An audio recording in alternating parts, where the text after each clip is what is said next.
We begin this morning with the chair of the House Oversight Committee, Congressman Elijah Cummings. Congressman, thank you for joining us this morning. I know you said the events this week reminded you of 1962.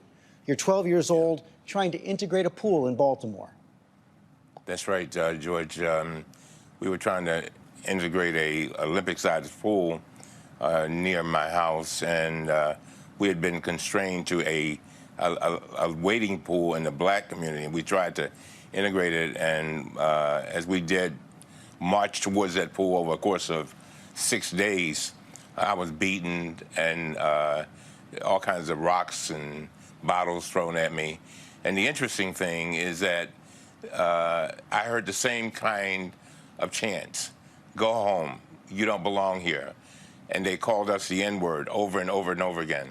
And George, I got to tell you that I'm not the only person of color who has had those kind of experiences. And what it does when Trump does these things, when the president does these things, it brings up the same feelings that I had over 50-some years ago. And it's very, very painful. It's extremely divisive. And I just don't think that this is becoming of the President of the United States of America, the leader of the entire world. We can do better than that. I don't care what anybody says. And I think our Republican friends have to stand up and say, not that just that it might be inappropriate. No, they got to go further than that and say, Mr. President, you're absolutely wrong.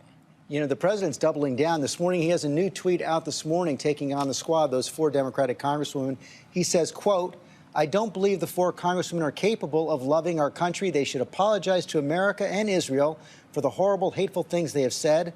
They are destroying the Democratic Party, but are weak and insecure people who can never destroy our great nation. Not capable of loving our country." I take issue with that.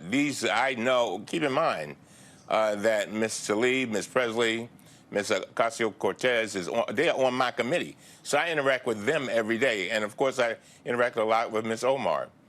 These are folks and women who love their country. And they work very hard, and they want to move us towards that more perfect union that our founding fathers talked about. And so when you disagree with the president, suddenly you're a bad person. Our allegiance is not to the president. Our allegiance is to the Constitution of the United States of America and the American people. And I'm going to tell you, these are some of the most brilliant young people that I have met, and I am honored to serve with them. The president is determined to make that squad the face of the Democratic Party right now. We've seen some pretty ugly politics this week, but are you worried that it might work for the president and his party? No, I'm not worried at all, because I know that what it is doing, too, is for the people who want to see our democracy intact. Those people despise these kind of words and hate them. And for every person that was saying those kinds of chants and feel the way that the president feels, there are probably 2 or 3 for every one of them who feel just the opposite. George, no matter where I go, what I'm hearing over and over again is from my constituents is, please save our democracy. Please save our country. And you know something else they say, George? They say I'm scared. And I've never, in my total of 37 years in public service, ever heard a constituent say that they were scared of their leader. Scared of their leader? Scared of the President of the United States? Of the President of the United States. That's exactly right. Do you believe President Trump is a racist? And I've been in politics 37 years. Go ahead. What'd you say? Do you believe President Trump is a racist? I believe he is, yes, no doubt about it. And I tried to give him the benefit of the doubt.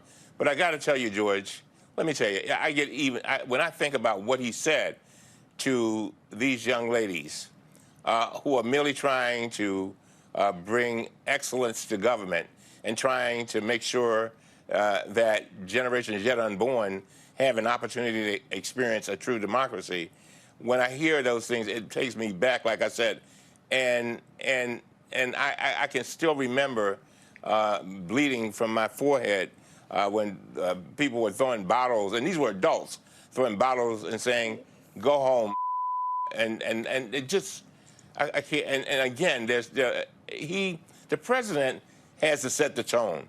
He needs to be a role model. I would say to the president right now, Mr. President, we want you to be a role model. We want somebody in that White House who our children can be proud of, who our children can emulate, who our children will look up to. And that is not the kind of example that you're setting. And I'm telling you, Mr. President, you and we, our nation is better than that. You clearly support the squad, those members of Congress, but have they made it harder for Democrats to focus on the issues? You had to call out Congresswoman Tlaib when she called one of your fellow Republicans on the House Oversight Committee a racist. House Democrats had to pass a resolution dissing themselves from Congresswoman Omar's comments that were seen as anti-Semitic. Are they making it harder for Democrats to focus on the issues? Not really. I think what is happening, and I've talked to all of them, and I think those are kind of instances that you just mentioned do present a distraction at times. But I realize that they are coming into a body that they've never served in before. But they come in with common sense and with a commitment to do the right thing. And so, again, they live and they learn.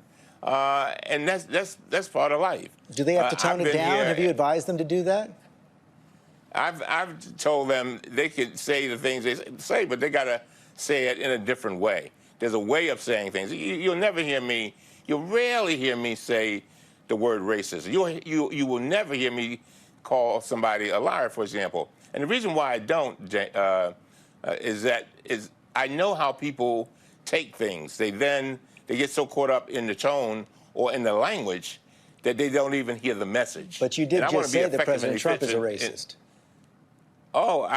That's my point. That's what I'm trying to point out to you is that's very significant. Now, and again, George, I know what it feels like to be at the other end of those kinds of comments, and I see what's happening in our country with hate crimes going up, and we're getting more and more people being emboldened with making racist statements and treating people badly. And that's not the way we should be. We need to be working with each other and together. I tell my constituents, our diversity is not our problem. It is our promise. Congressman Cummings, thanks for your time this morning. Thank you. Hi, everyone. George Stephanopoulos here. Thanks for checking out the ABC News YouTube channel. If you'd like to get more videos, show highlights, and watch live event coverage, click on the right over here to subscribe to our channel. And don't forget to download the ABC News app for breaking news alerts. Thanks for watching.